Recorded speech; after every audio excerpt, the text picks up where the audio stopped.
All right. Hello again, Avengers, and welcome to another exciting episode of Daily December 2023. This is day 30. We only got one more of these guys. So today, I was watching a video by Asmongold.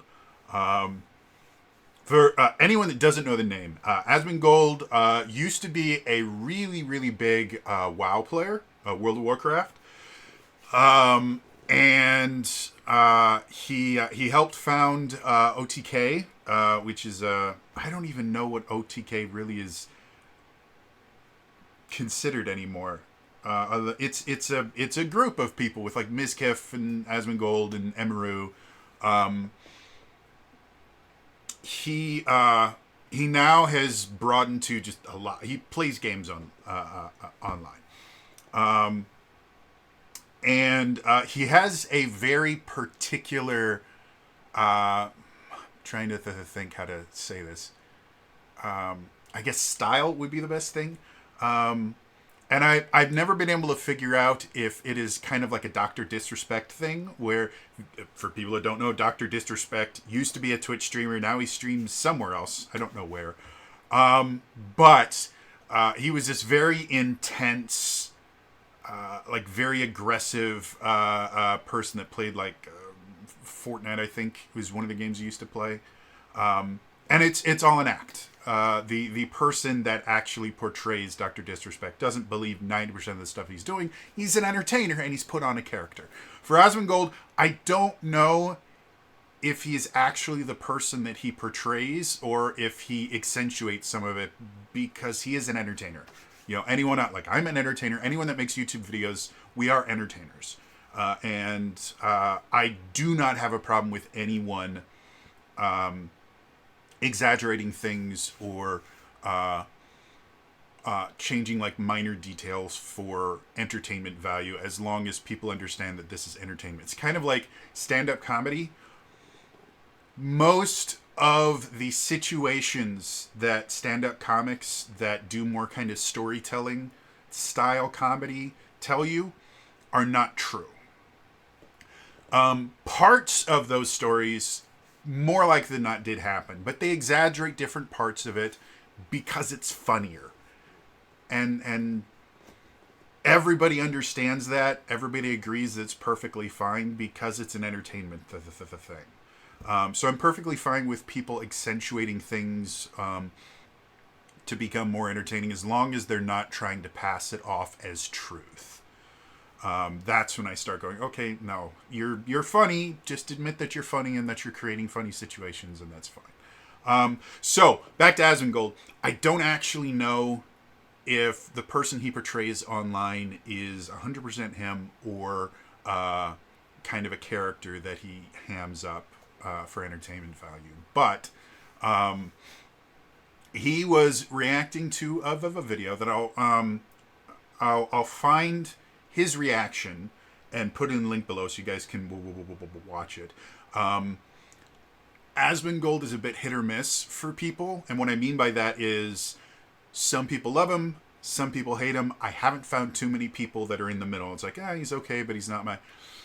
He's divisive, and so if you don't want to watch his reaction to it for whatever reason, he does always link the videos he's reacting to in his descriptions. You can watch the original video as well. But I made a comment on his video, and it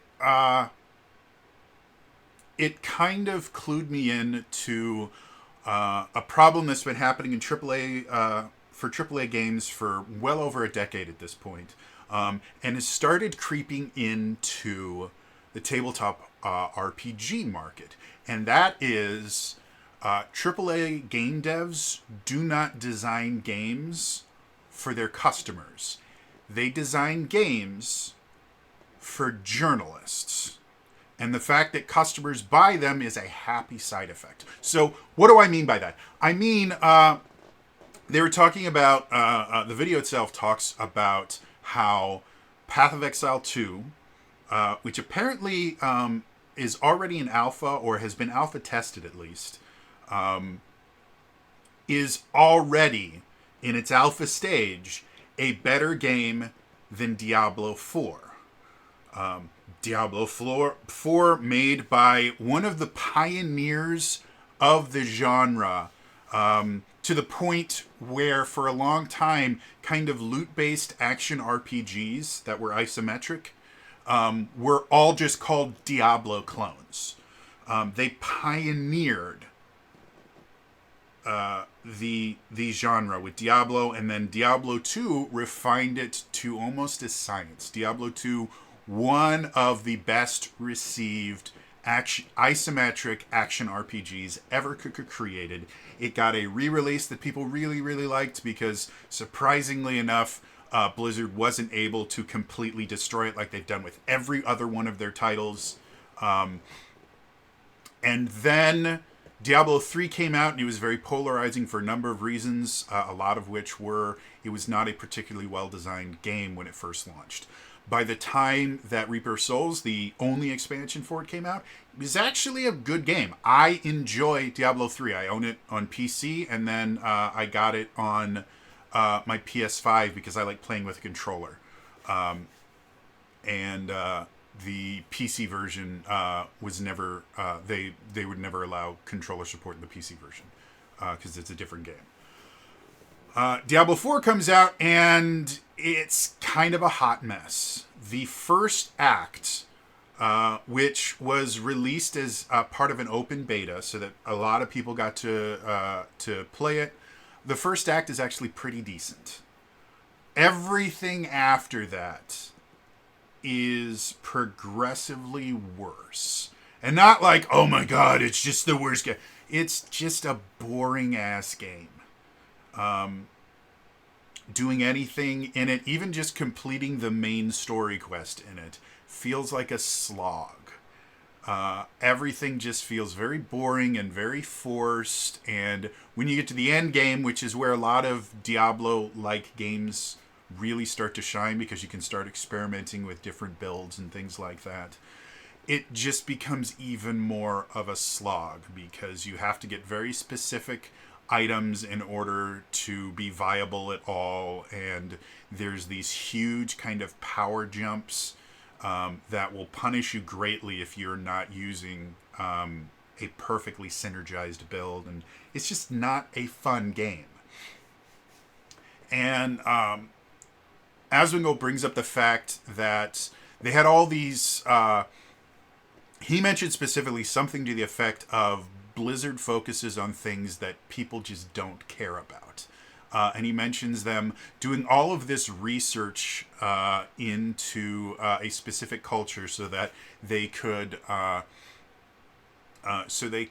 portray it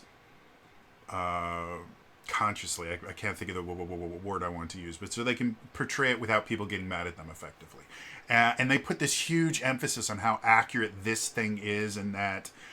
And none of the players give a crap because the story is so bland, and the actual lore of this particular game is just so mad that people don't care. Like, we're not playing this game for the story, we're playing it to see the numbers get bigger and to do crazy shit while transforming into a werewolf. That's what we play your game for. So they wasted millions of dollars doing all of this extra research, paying all of these people to make these very, very minute details that nobody gives a shit about. And yet they didn't spend money on balancing things, making the abilities fun to use, writing a coherent story. None of that. They focused on this stuff that really doesn't matter. And the reason why is because that's what journalists will cling on to. If you look at the state of video game reviews recently from major kind of gaming journalist organizations, which a lot of them are closing down because none of them were actually making any money. And that's a whole nother story about just people not understanding how businesses work. But there are countless examples of journalists just going on tirades about really minute, stupid aspects of the game because they can get on a little soapbox and talk about one of the various isms or phobias that currently exist that they have decided to get a hard-on for, or something like that. And there have been a significant amount of mediocre games that have gotten high praise from journalists simply because they have done something. They have said something that agrees with what the journalist wants them to say. It's been happening a lot more with movies than games, just because games are still considered the evil, disgusting thing that incels do. By a lot of modern journalists, but you see it in a lot of Blizzard games. They do this huge focus on putting stuff into their games that journalists will cling on to, and just completely ignoring the idea of making a good game. And this has become endemic of AAA games in general. They put tons of monetization nonsense in there because that's what makes them shit tons of money. I can't remember who said this, but apparently they added a paid mount in World of Warcraft, and I think it costs like $25. So for $25, you can get, I think it's like a winged lion or something like that, or no, maybe it's the Lich King's horse. Anyway, it's a $25 mount. So you pay Blizzard $25 on top of the $15 a month you already pay just to be allowed to play the game, and the anywhere from $40 to $100 that you pay to purchase each expansion that comes out every year, every other year, roughly. You pay $25 to just get them out. It doesn't make you faster. It doesn't let you go places as you can't. Doesn't do anything other than it looks cool. That $25 mount made more money than the entirety of the first StarCraft 2 game. There were 3 versions of StarCraft 2. The first one focused on the Terrans, the second one focused on the Zerg, the third one focused on the Protoss. They're all great games. Like, StarCraft 2 is a phenomenally good game, and I'm not a huge fan of RTS. I love StarCraft 2. I have replayed the Protoss one like a dozen times. The story's really cool. The gameplay's super fun. A $25 mount has made more money than StarCraft 2. The entire game. So that's why they put monetization is. They just make shit tons of money for no effort. But this kind of endemic idea that they have to write games and they have to design their games specifically to cater to game journalists, again, is... We've been seeing kind of the same thing happening in like the MCU. The idea that most of the Phase 4 movies were not written for comic book fans. They were not written for movie fans. They were written for journalists. And they specifically put in things that they think journalists will like, because then journalists write good reviews for them, and then they use those good reviews to get rid of all criticism. You don't know what you're talking about, because look at what the professionals, journalists, said, and you are much worse than they are. I will always take the professional opinion over just random people that don't matter. We have been seeing this in the tabletop RPG space more and more. And I think the best example of it has been the last year, 2 years-ish of Dungeons & Dragons 5th edition releases. There have been so many releases that were specifically designed to cater to journalists instead of gamers. I think my favorite example of this was the Radiant Citadel book. Journeys to the Radiant Citadel is a fine book. I did an in-depth review on it. I think I recommended people pick it up because there was a lot of cool stuff in there. But even in my review, I mentioned, yeah, their intended goal was not accomplished. You know, they wanted to highlight different cultures, and their whole kind of byline for this was it was a product entirely written by people of color. There were no white people that wrote stuff in here. It's all people of color. And to be blunt, tabletop RPG players really don't care who wrote their stuff. They don't. With a few rare exceptions of the kind of terminally online people, they really don't care who writes the stuff. They care about good stories. And Journeys from the Radiant Citadel was okay. There was some good stories. There were some bad stories. Like I said, I believe I recommended it for a fair amount of people. But it was not up to the standards that 5th edition had been kind of riding high on. Like, there were a lot better things that came out. And then there was all this controversy over some of the artwork in there, which I have my own theories as to why it got in there. And I think during the OGL debacle, it kind of cemented the idea that there were people that were working for Wizards of the Coast that were actively trying to undermine it. And that's my personal opinion as to how that art would have gotten in there, because it was blatant. Like, anyone with a single brain cell could have seen that nothing about that was okay. So the fact that it got in there means someone had to have put it in there on purpose. And they mentioned when they finally dealt with it, yeah, the only reason it was in there is that somebody was able to bypass all of the safety measures that they had put in place to ensure stuff like that doesn't get in, which to me means that someone intentionally put in there to sabotage the book. Is my personal opinion. I have to state that I can't prove any of that. It just makes sense, especially with what happened in OGL, where you had someone theoretically that used to work at Wizards of the Coast that was reaching out to journalists and just lying blatantly to them. And then when they were caught in their lie, they just doubled down, and it got proved to be a lie again. Yeah. So this is something that's been happening, and it's not exclusive to D&D. They're just the largest, they're just the biggest fish in the pond, and they have done it repeatedly. Most of their recent books have had a very large portion of the marketing for it and the actual content in the book that is aimed specifically at journalists.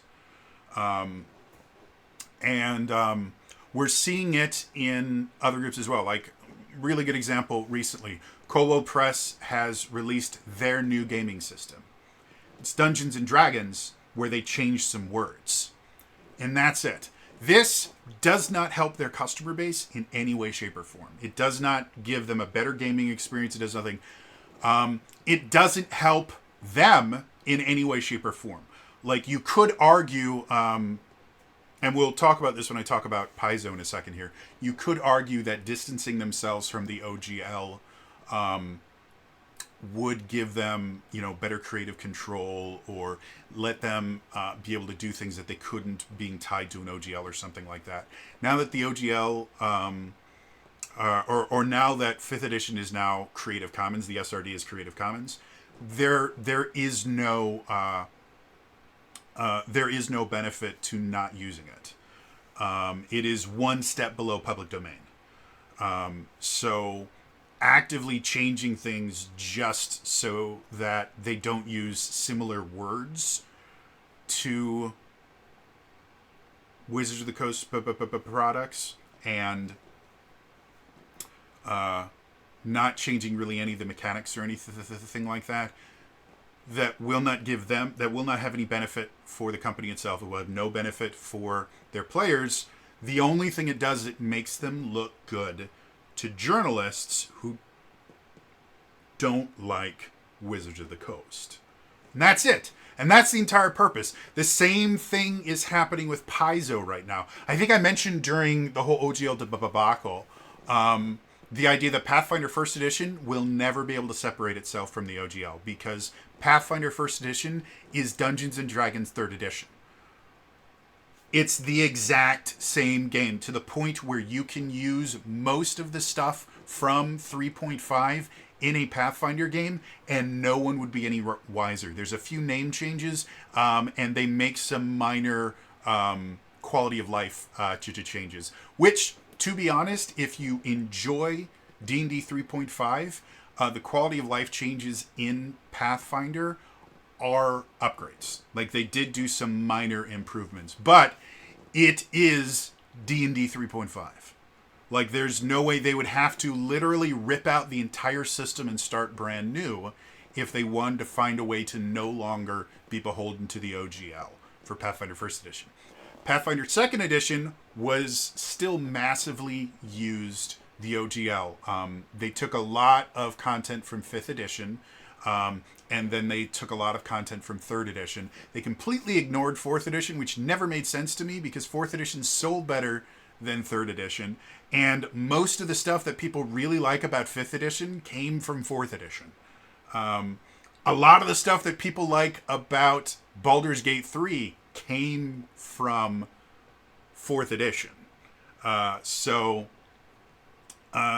I've never understood, other than, again, Paizo is not run by particularly competent people. They are just relatively lucky, and they know how to capitalize on things, which is what happened during the whole OGL debacle. You know, when they said, well, if you do this, we will sue you. First of all, they never would have sued because it would have just been a massive waste of money. They never had a lawsuit. Wizards of the Coast never committed any crimes. Even if the complete lie that was published in the beginning that started the whole OGL fiasco, which again was a complete and total fabrication. The leaked document was never going to actually be put into effect. By the time it was leaked, it had already been changed. And one of the big changes was they had taken out monetization. And it was confirmed later on that, yes, monetization was already, for the most part, off the table before it was leaked. And that was why a week later, they released a brand new version that had no monetization options in it. Because it takes longer than a week to change a legal document like that with a company as large as Hasbro having final say in it. You don't change a legal document in a week, especially not that massively. So even if that had been real, which it wasn't, and it never was, and it never was going to be, but even if that had been real, Paizo would have had absolutely no grounds to sue. In addition to that, Paizo knew that wasn't real. You know why they knew? Because, again, it was confirmed later on in interviews that Paizo had, Wizards of the Coast had actually reached out to Paizo and had given them copies of the revisions to the OGL to get their feedback on it. And they got feedback on it. So Paizo acted like, oh my gosh, we had no idea. No, they knew all of it. They knew already that the thing that had been leaked was a complete fallacy, that it was never going to be a thing. But they made this huge song and dance. If you release that, we're gonna sue you because we care about our players. No, you don't. You care about making money. And that has been proven time and time again with Paizo. They're the if I may be wrong about this, so feel free to correct me in the comments below. But I believe Paizo is the only tabletop RPG company that has forced their workers to unionize to prevent their workers from being abused by the company. I think it was the artists. It was either the artists or the writers. I can never remember. Or it might be both. Were forced to unionize because Paizo refused to pay them adequately. Only company in the entire market that has forced their employees to unionize because they just could not stop from abusing and exploiting them. This is the big competitor to Dungeons and Dragons. No, they're a horrible company.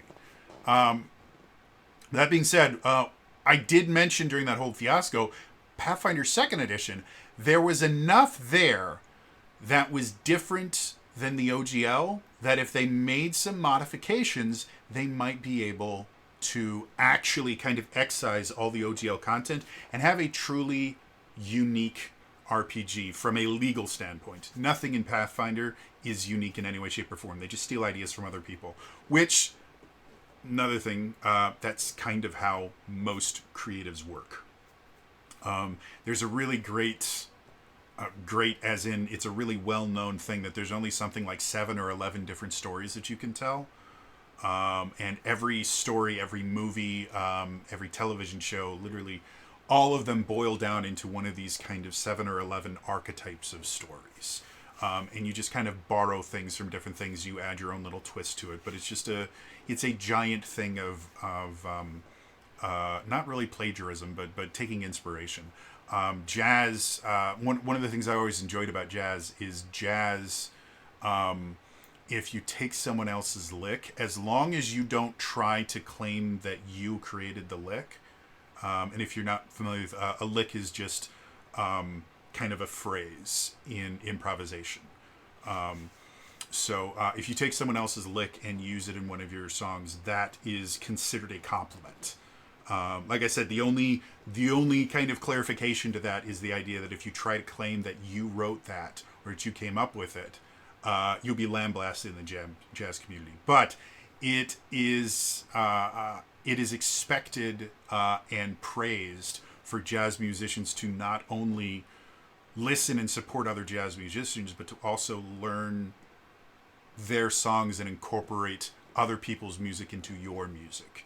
It's just, that's kind of how jazz works. It's a very collaborative music form. It has been since its inception back in the late 1800s. That's how jazz works. So if Pathfinder took some specific steps, they could make Pathfinder 2nd Edition actually a legally unique game to the point where they could copyright it themselves. And as far as I can tell, I've not been able to see the revised version of Pathfinder 2nd Edition because you have to pay for it, and I'm not willing to give Paizo any of my money. But I have been told by one of the people that watched actually mentioned that eventually those rules are going to be published somewhere, so you can at least see the rules changes for free.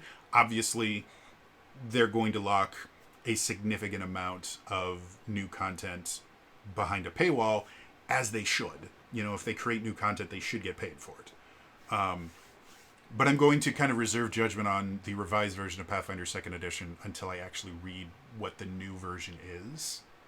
But from what I have been able to read in various reviews and things like that by non-journalists, just by people that actually play the game, or the people that I care about their opinions, it sounds like a decent amount of the changes are just kind of name changes and stuff like that. They do make some mechanical changes. Again, one of you amazing, wonderful people has actually seen this, and I believe either played it or as exists, at least has seen a copy of the book, and they can explain a lot better the changes. But it's not a brand new system or anything like that. It's still Pathfinder 2nd Edition, which means it's effectively a bastardized version of Dungeons and Dragons.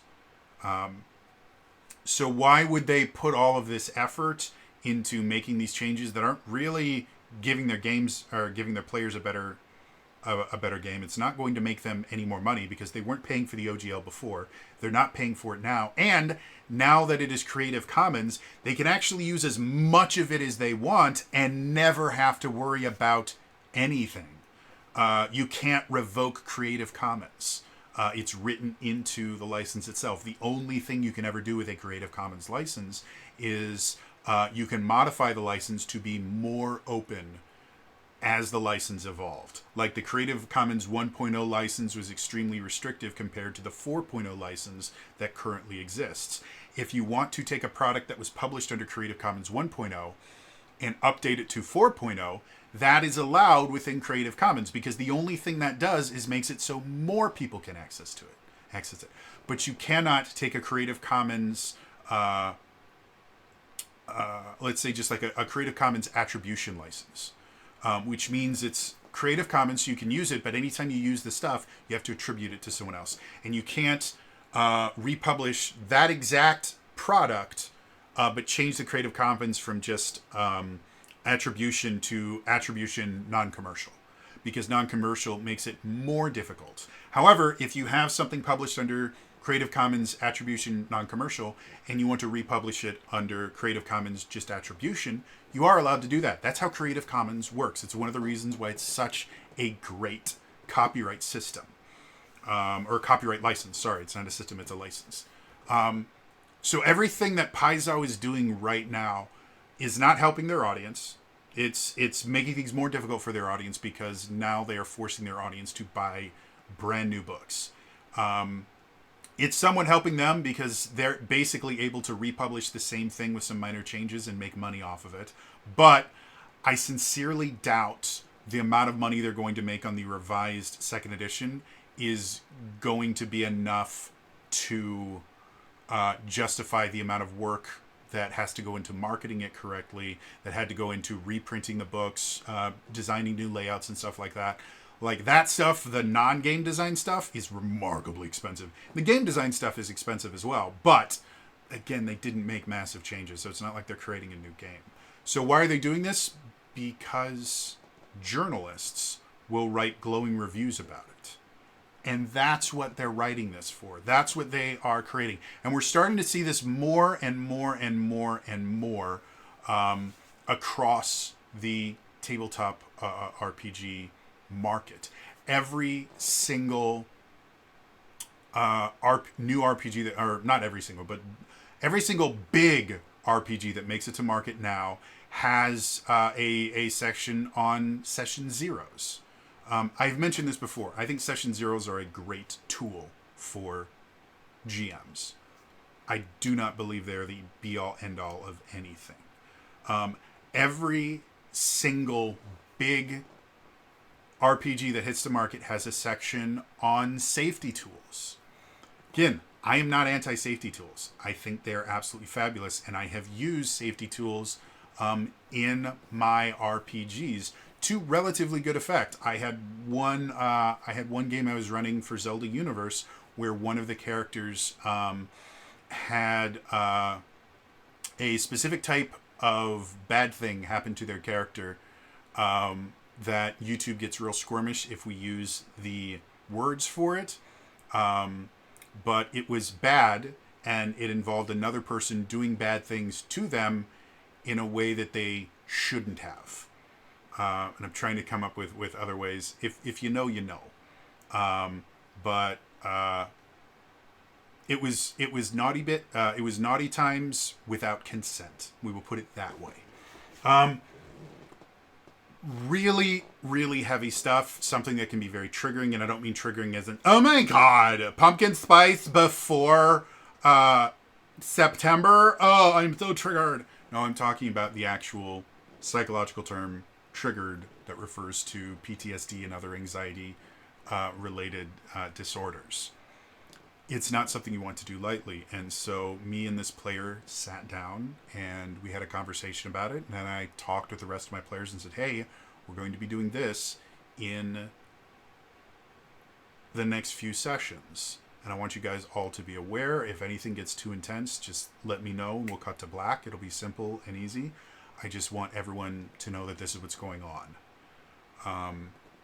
And then when we did it, we actually created a command in chat about the fact that there could be, we had content warnings. We were saying, hey, we're going to be talking about abuse and things like that. And one of the characters is going to be dealing with some very, very dark stuff.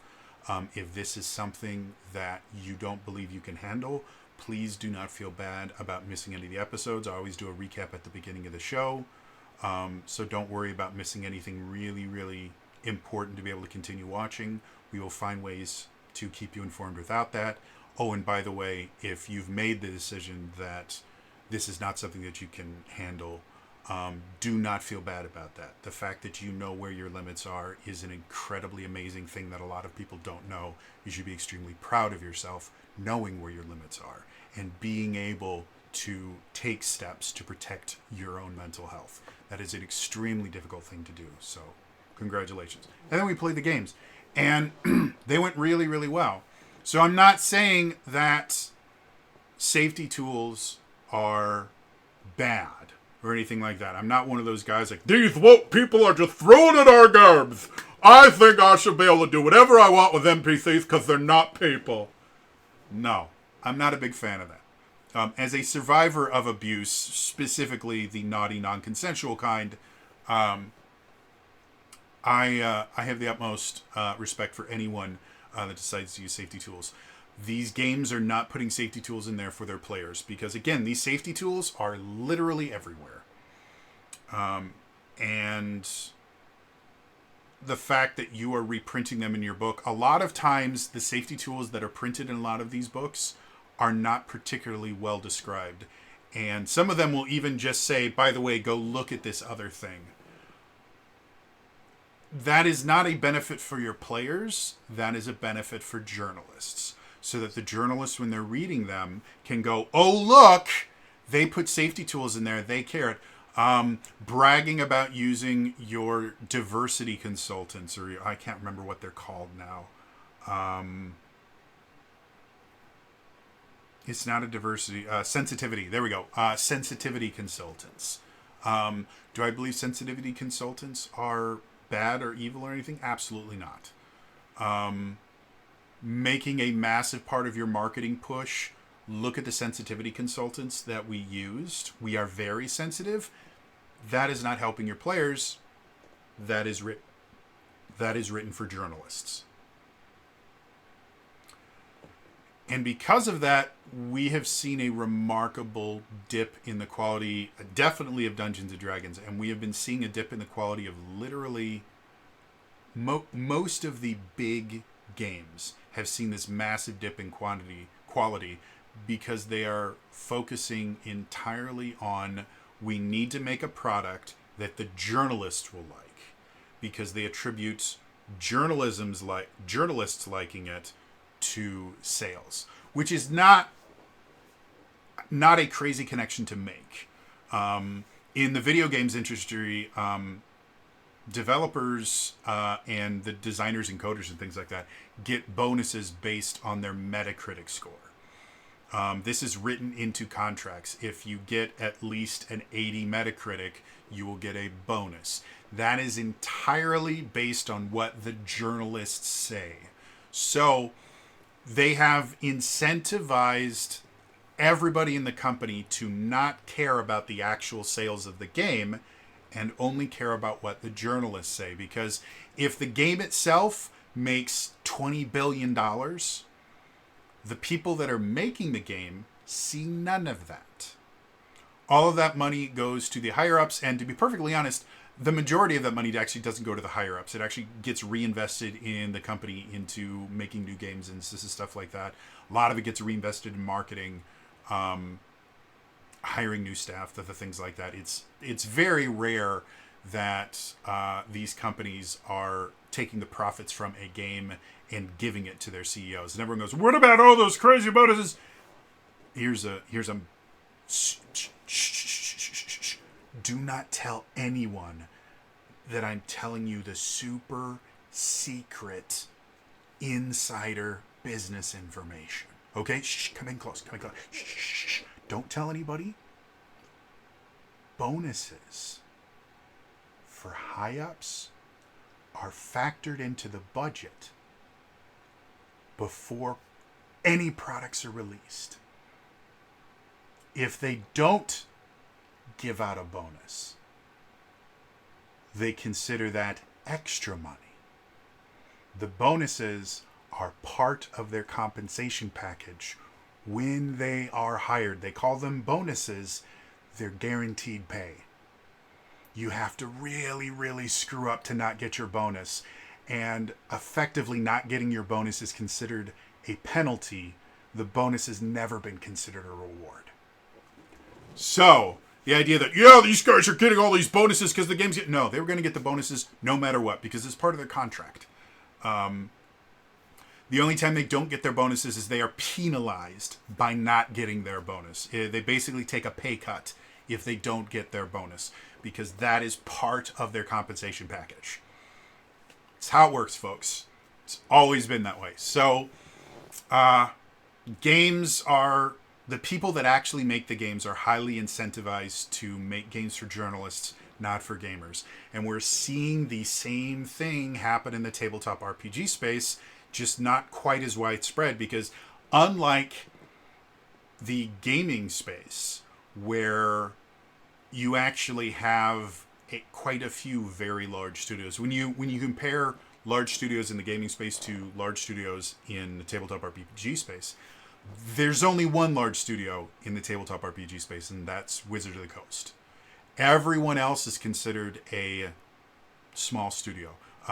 Good example, if I remember correctly, Paizo's best year that they have ever had. I think they cracked like $20 or $30 million. Wizards of the Coast, specifically just Dungeons and Dragons, not all of Wizards of the Coast, just Dungeons and Dragons, which is a subset.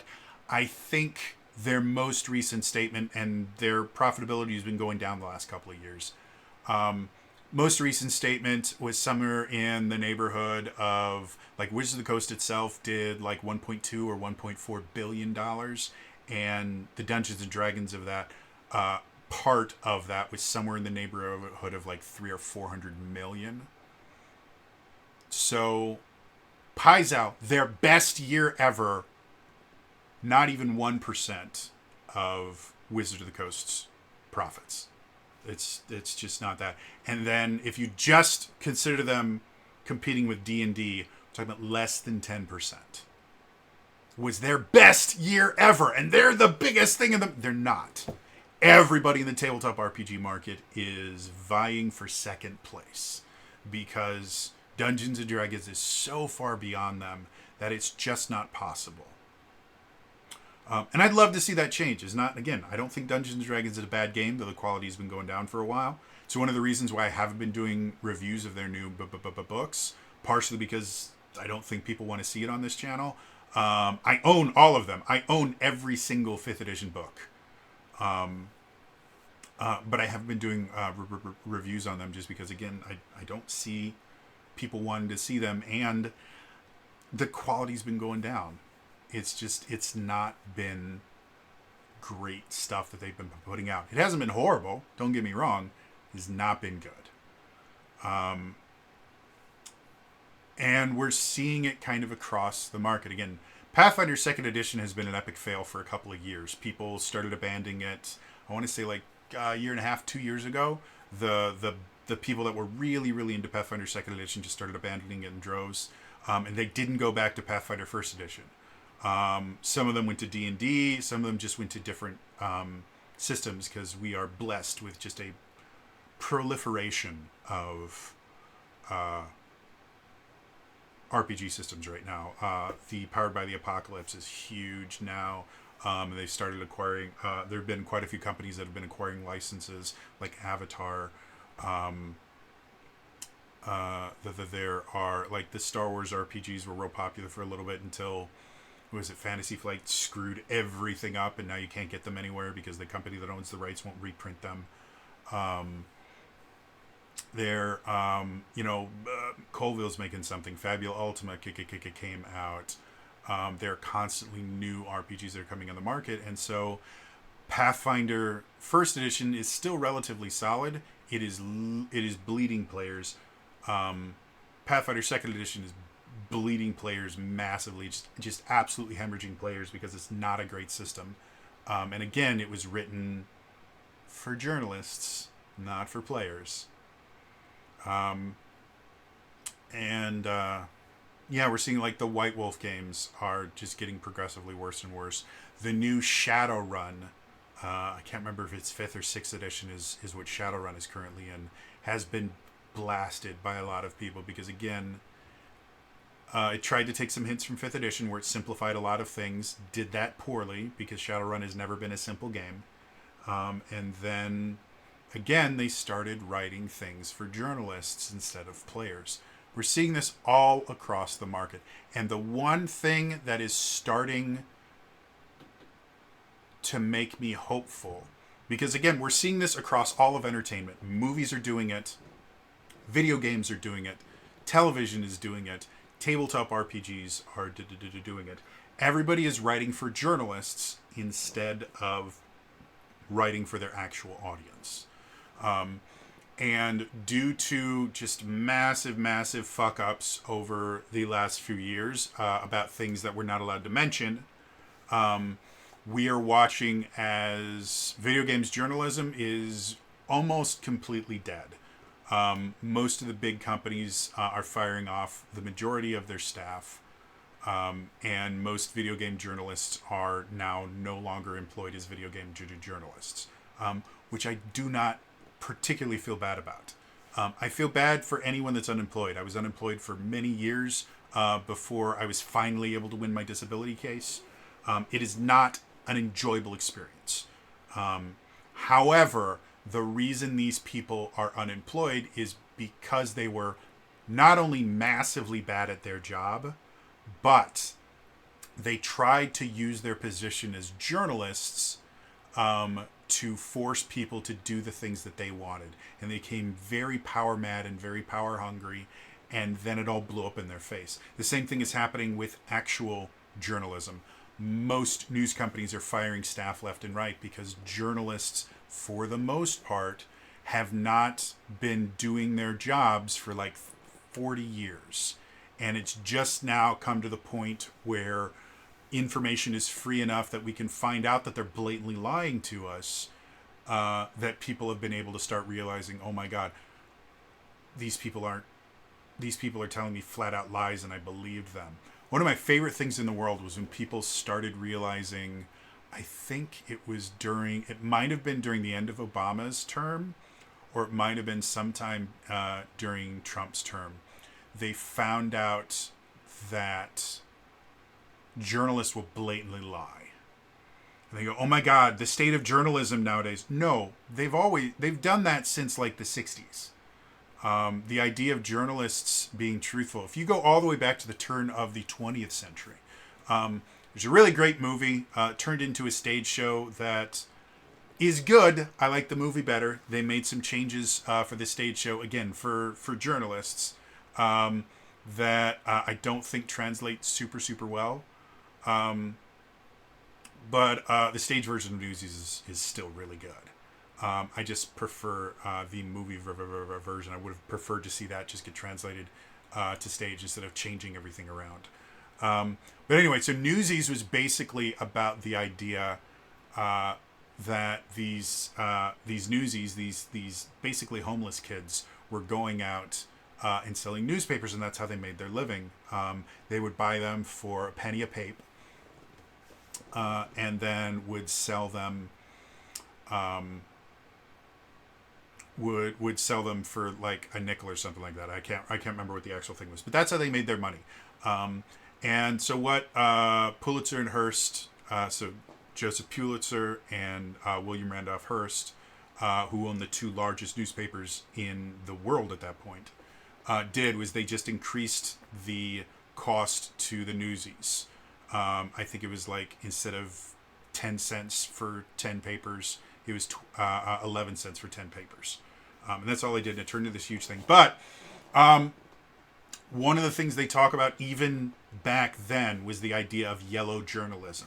That was a term that was coined during the feud between Pulitzer and Hearst. Was they would do this thing called yellow journalism, which was basically they would improve upon the truth, and they would tell only one side of a story, and they would leave out important details so that they could make the story sound much more scandalous than they were. This is turn of the 20th century. Journalists were lying through their teeth to get people to read what they were wanting. Now we get to first part of the 21st century. And people are now starting to realize, wait a minute, journalists lie to us? Yes, they have been for a century. However, it has gotten particularly bad because now there's a video out there that I can't even remember where I saw it. But it's literally, it might have been Brian Stelter. I can't remember, or Stetler. I never can remember his name. He's a horrible person in general, and he's a phenomenally bad journalist. I can't remember if it was him or someone else, but they're talking about why journalists are important. And he basically sits there going, so there's all this news out there, and journalists get to pick which news is important, and we decide what the populace knows. So that's why being a journalist is so important, because we are the arbiters of truth. If we don't talk about it, then it doesn't really exist. And this was said live on air. This wasn't like some backdoor meeting. By the way, that line, if we don't talk about it, that it didn't happen, that is from Newsies, which was attributed to, I think it was either Pulitzer or Hearst. Back then, if the papers don't print it, then it didn't happen. We choose what is real and what is not. So they just said the quiet part out loud, and people were astonished. And half the population went, yes, yes, yes, because we can't have people knowing everything. That's not good. We should let journalists, because they are professionals and they are licensed. And so that means that they are better than us and they should tell us what to think. And the other half of the country went, you guys are fucking nuts! What the hell is wrong with you? You're letting these morons that have never worked a day in their lives tell you what's true and what's not, and just blatantly lie to your face and just accept that it's for your own good? How stupid are you? So,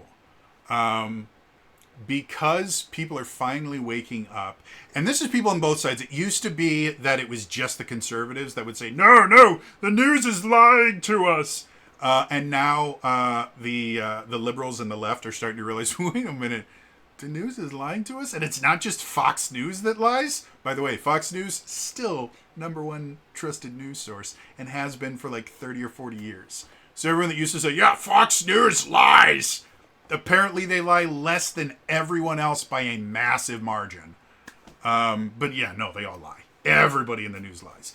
But now that information is so free, and recent things that get people very, very upset have prevented the kind of censorship machine that has prevented people from finding out that all these big corporations are lying to them, have been taken away, and now it's significantly easier. Not just Twitter.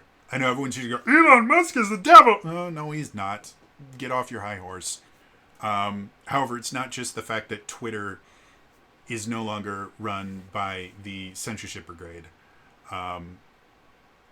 Things like Rumble exists. The fact that Blue Sky and Mastodon and all those things, despite the fact that they are infinitesimally small compared to Twitter, and I'm never calling it X, compared to Twitter, the fact that these alternate platforms exist, the fact that Kickstarter is not the only platform that you can fundraise on. Now there's BackerKit and GoFundMe and all these other things that exist. It has made it increasingly more difficult for journalists to lie to us and try and tell us that it's for our own good. And because of that, a lot of journalists are losing their job because they no longer have a monopoly. And like every other market, competition breeds quality and lowers prices. That's just basic economics 101. The more competitive a market, the better the prices are for consumers, and the higher the quality. And basically, the people that are losing their jobs are basically the people that were working for low quality companies. I'm not saying they were low quality, though I do believe a lot of them were. Not all of them, but they were working for low quality companies that could not compete when they no longer held a monopoly. They could not increase their quality to the point that they were a part of the market that could actually exist. And so that's why we're seeing all of these news organizations collapsing. And because of that, we are starting to see the movement away of entertainment written for journalists instead of consumers. That's where Path of Exile 2 comes in. And to be perfectly honest, Path of Exile, the first one, was a game that was written, was designed for players. Path of Exile actually has a lot in common with Pathfinder First Edition. You basically have people that have been playing a game for a long time, almost a decade, really love the game, have homebrewed their own stuff in the game for years upon years. The company that makes the game goes, hey, we're going to release a new version of this game, an updated version of this game. It's going to be super cool. And they hate the new version. And so a small subset of people that worked on the old game go over and create their own version of that old game. That's what Path of Exile 1 was. Path of Exile 1 was Diablo 2. It's what it was. Anyone that has played Diablo 2 will feel very at home with Path of Exile 1.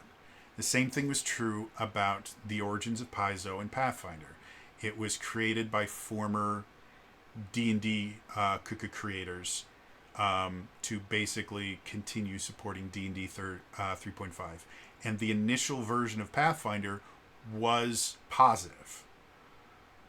And then they got greedy. And then they started lying to their customers, and they started abusing and exploiting their employees, and now we have the Paizo that we have today.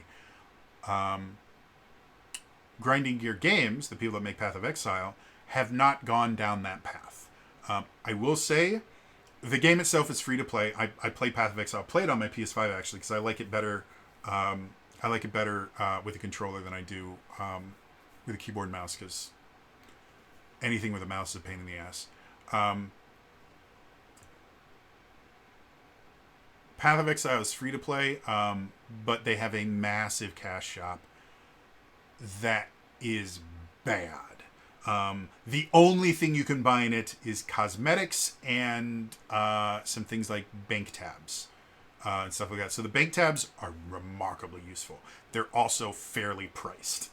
Like you spend like $1 or $2 on these tabs, and then they exist for all of your characters. So I don't have a problem with that. The cosmetics are a scam.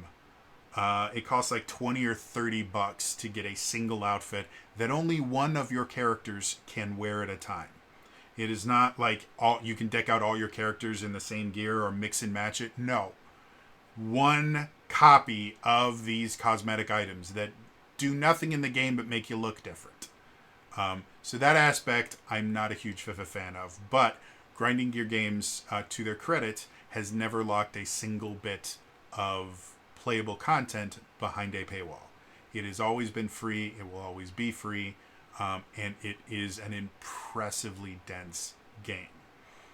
So I compare Grinding Gear Games to Paizo as two reflections of the same company.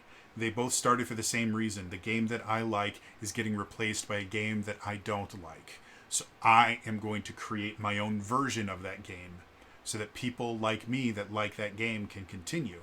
And then as the game went on, it differentiated itself slightly from the base game, and they started adding more and more things. And then the paths diverge, where Paizo focused significantly more on making money at all cost, and Grinding Gear Games focus significantly more on making good games at all cost and rewarding their player base. So I have the utmost respect for Grinding Gear Games. I have very little respect for Paizo, especially with all the nonsense that they put out during the OGL debacle. And I'm hoping that what we're seeing happen in the video game market, and we're actually seeing it in the movie market as well, the whole go broke thing. Again, the idea of woke ideology being bad or something like that, it's not the ideology, it's the fact that all these movies are written for journalists and not for regular people. And journalists enjoy lording their position over people and acting like they're significantly better than everybody else. And that is kind of core to not the woke ideology, though it kind of is, but more specifically to woke writing, is the idea that the writers themselves are better than you. And the characters that they write are better than you. And so they are allowed to talk down to you and insult you and make you feel bad because you deserve to feel bad because you're not as good as they are. And when you give that to journalists who already feel that, they're going to go, oh my God, this was written exactly to me, because people are going to watch this because I told them to watch it. They don't choose to watch it. They do what I tell them. And when I tell them to watch that, that basically means that I'm just like the writers. I am lording over them. I'm the good guy by telling them this is what they're supposed to think and this is what they're supposed to enjoy. And so now we're seeing all that stuff happen in the entertainment industry, and we're getting movies like Top Gun Maverick, which just decided not to talk down to their audience and was one of the biggest games or biggest movies of the year. And yet all the ones that just scream and yell at their audience, aside from Barbie, I don't understand why Barbie was so popular. But other than that outlier, they've all done horribly because people have started realizing, wait a minute, no, these people aren't better than us. They don't know more than us. They're just assholes. We're starting to see that in tabletop RPGs. Fabula Ultima was not meant to condescend to anybody. Fabula Ultima was just meant to be a fun game to mimic a type of game that just really hasn't gotten a lot of love in the tabletop RPG space. And it's a great game. We look at other things like, and again, it's been happening slowly but surely, like 13th Age, I kind of consider something similar where the game doesn't really talk down to you. It's just really focused on having a particular kind of game. MCDM's new RPG is exactly that. It's not meant to talk down to you. It is meant to be a very specific type of entertainment, and they're playing it up heavily. I still haven't backed it. I plan on backing it, but it's been doing very, very well. I'm hoping what we're starting to see in the movie industry, where they're getting rid of all of this writing for journalists, I hope we're going to see that bubble over into the tabletop RPG lens, because we're already kind of starting to see it with Dungeons and Dragons, where after the whole OGL debacle, they're like, no, we just want to make games for people that like them. And as far as I can tell, 1D&D has kind of thrown away the idea of we know what you like better than you do. That was really, really common in the early parts of the 1D&D playtests, where they were just massively changing how the game worked and ruining about a lot of classes because they're like, well, we understand this game better than you, so we'll tell you what you want. And it's been coming much closer to, these are the things that people really seem to enjoy, and these are the things that seem kind of like the original version of 5th edition was just a giant love letter to players. I'm seeing some hope from Wizards of the Coast. Paizo can go burn as far as I care. Kobold Press can jump off a cliff. Don't give a flying fuck about them. They're writing for journalists. But we're starting to see so many other things, like the Essence 20 stuff, hyper monetized. I can't really avoid it anymore. Renegade Game Studios has gone crazy with monetization. They are milking those IPs for as much money as they can possibly get from them. That being said, I still like them. They're still making some pretty cool. Stuff. I haven't looked at any of the adventures they've published since Adventures in Angel Grove, which had its own issues. But yeah, like Essence 20 is a nice alternative to D&D in general. Trying to think of other things. You know, the Powered by the Apocalypse system has been getting a lot more popular. Critical Role used the Apocalypse system to run a Legend of Zelda game. Cypher is doing some amazing things, and Monty Cook Games is putting out some amazing quality stuff. We're seeing the rise of the micro RPGs and the rules light RPGs that I'm really, really loving. Like, the tabletop RPG space is changing before our eyes, and I hope that means we're going to stop designing for journalists and go back to designing games for players. because the massive kind of drops in qualities we've seen from Wizards of the Coast, we've seen from Paizo, we've seen from Kobold Press, those have all been because they're afraid of a journalist doing what I'm not even going to say her name, that dumb journalist that lied about the OGL debacle tried to do to Wizards of the Coast and failed. And that's, I think, one of the biggest, that was kind of the first downfall of kind of gaming journalism, because video gaming journalism and tabletop gaming journalism use a lot of the same writers. Like a lot of people that write for video games also write for tabletop games, and vice versa. Mostly because you can't really make money doing exclusively tabletop stuff. I know. So that was kind of the first of the cards to fall that started collapsing the card castle, was when that insanely dishonest asshole of a fake journalist tried to take down Wizards of the Coast and just failed mightily. Wizards of the Coast didn't see a huge loss in revenue from that. Their loss in revenue has actually been relatively predictable across the last few years, and that has everything to do with the fact that their new system is coming, so people just stop buying the old stuff. And again, quality has been declining. So she wasn't able to take them down. She wasn't able to do anything. Paizo tried to kind of jump on and go, we're going to be number one. They failed miserably. Nobody wants to play Pathfinder 2nd Edition.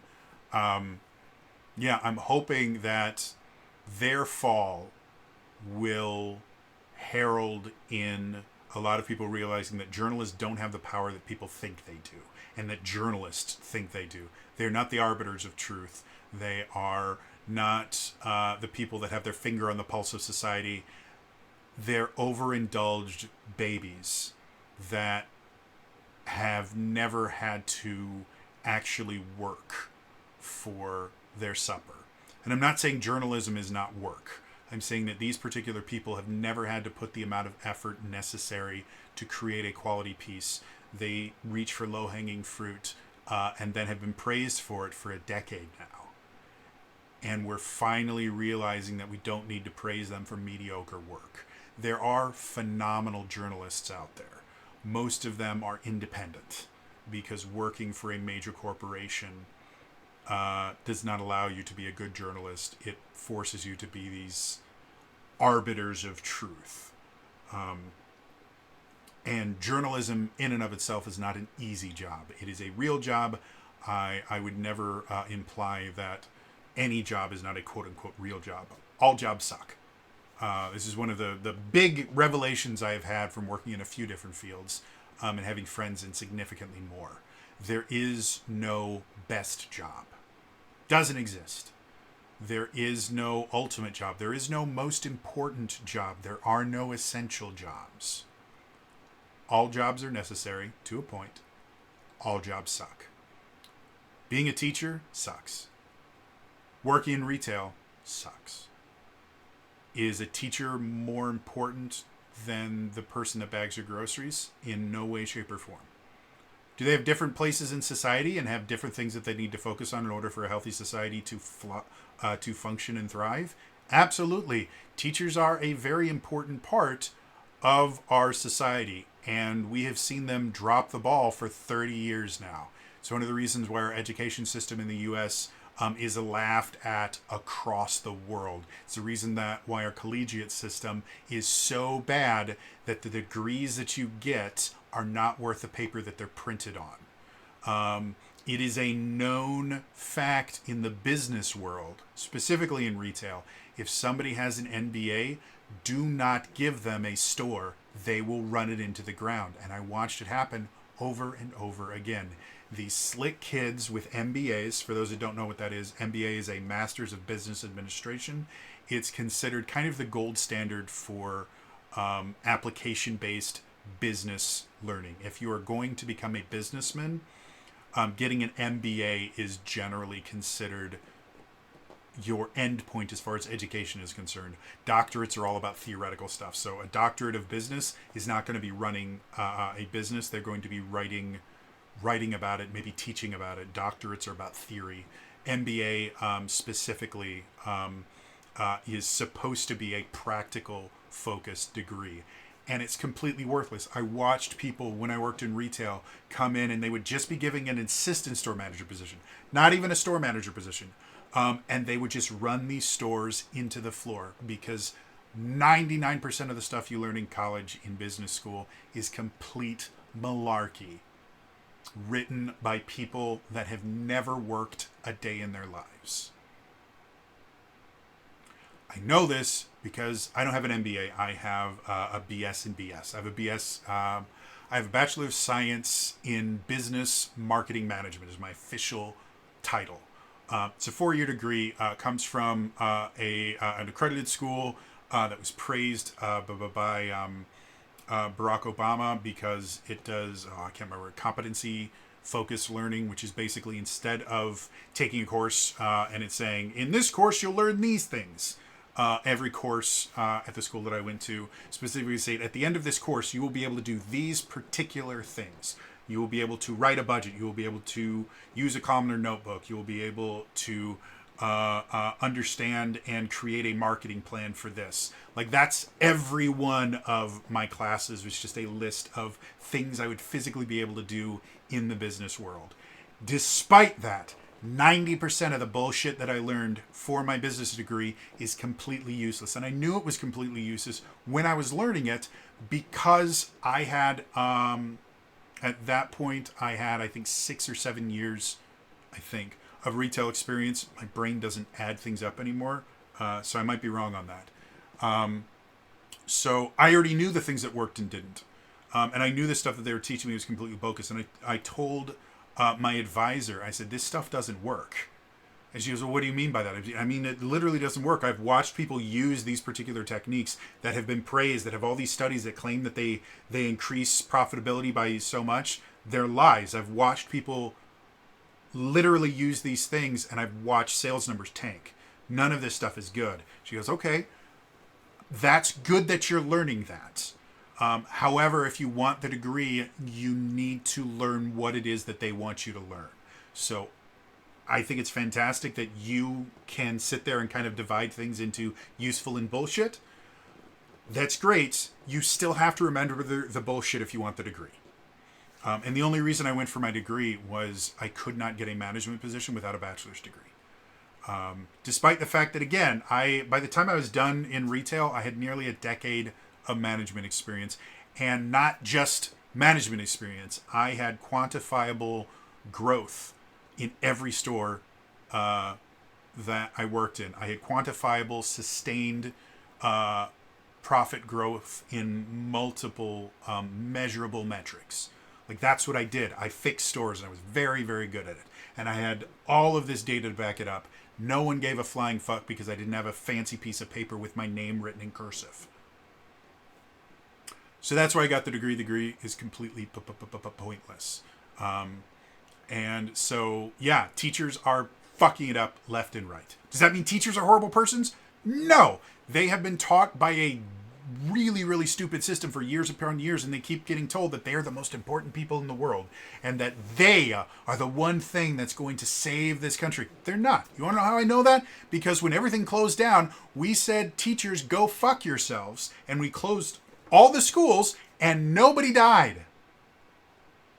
We didn't become dumber just because that, though we have irreversibly destroyed an entire generation of children. But you want to know the people that we couldn't fire? Truck drivers. Couldn't do a fucking thing without them. And then as soon as things started opening back up again, we said, fuck you. We care about teachers more than the people that give us our food. Farmers, another one. Farming sucks. As a job, it sucks. They are absolutely essential. You know who else is really essential? The person working the grocery store. Because guess what? If you can't get your food and pay for it, doesn't matter how many degrees you have, you still starve. There are no essential jobs. There aren't. Every job is essential. Every job sucks. It's how it works. So the idea that journalists are the most essential thing, they're not essential. They really, really aren't. And now with the proliferation of information that exists, they are less essential than they've ever been in the entirety of existence. They are not essential. Being a journalist sucks, just like every other job. And a lot of the journalists right now working suck at their jobs.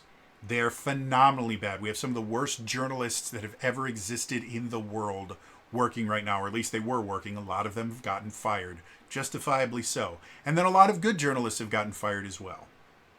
But all of this goes back to the idea of, for quite a few years now, gaming in general, video games and tabletop RPGs, though tabletop RPGs has been more recent, a change, have been writing for journalists instead of players.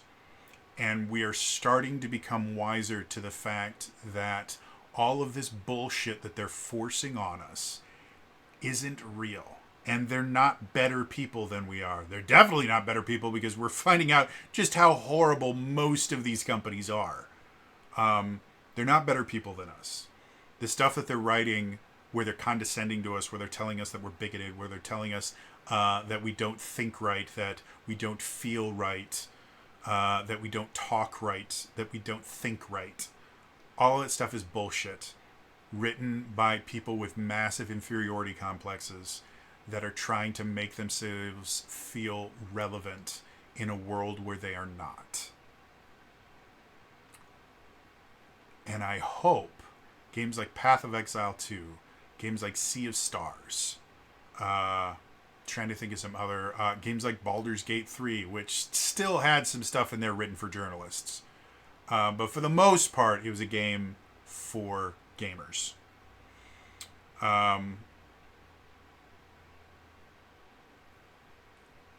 We're starting to see the reemergence of entertainment made for audiences instead of journalists. And I hope that continues. I have hated watching so many franchises that I really, really enjoy just get completely destroyed and demolished by people deciding that their opinions are more important than the decades of source material that they are now bastardizing. We'll see what happens. For someone with multiple severe anxiety disorders and severe depression, the fact that I am hopeful should mean something. I think we are seeing a turning point. We're seeing a turning point in world culture right now, where we are finally understanding that we are allowed to have our own thoughts, and we don't need someone to tell us what we're supposed to think. And we don't need to feel bad about ourselves all the time because the people that are telling us what to think are better than us. They're not better than us. And we're allowed to like the things that we like. To a point. There are certain things that you really shouldn't like that I'm not going to mention in this video, because they won't just get me demonetized. They'll get this video flagged by somebody. Not saying everything is good.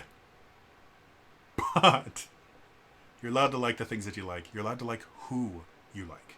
Nobody should be able to tell you that what you like is wrong, with a few rare exceptions. And nobody should be able to tell you that you're not having fun in the right way, with a few rare exceptions. So we have been living in the age of your fun is wrong, and I think finally we are getting out of it. And that gives me hope. Who would have thought Path of Exile 2 would give me hope for the world? Crazy thought. Anyway, that's what I don't think I've done one of these weird kind of heavy rambles this entire Daily December. It's kind of fun. It pisses some people off, but I hope some of you guys can hear in the nonsense that I've been rattling on for over an hour about. I hope some of you can hear the truth that is in there, that's mixed in with the stutter and the nonsense that I fixate on, and my weird fucked up brain saying things wrong and thinking things wrong. I hope somebody out there can understand that what I'm saying is you don't need people to tell you what to think. You need to learn to think on your own. And I am extremely happy that the people that have been monopolizing that type of position are losing their power. And I'm also extremely happy to watch the people that have been kowtowing to these tyrants of information are starting to understand that the people that they should be worried about, the people that they should be focusing on, are the ones that truly love the things that they create. Whether that's books, whether that's movies, whether that's video games, whether that's tabletop RPGs. The fans are the ones that you should be talking with, because they're the ones that care more than anyone else about the product that you create. The journalist could really give a flying fuck about it. Anyway, that's all for me today. I will see you guys tomorrow for the final Daily December. And then sometime in January, I will do my wrap up. So, again, thank you so much for watching. See you guys tomorrow. Bye-bye.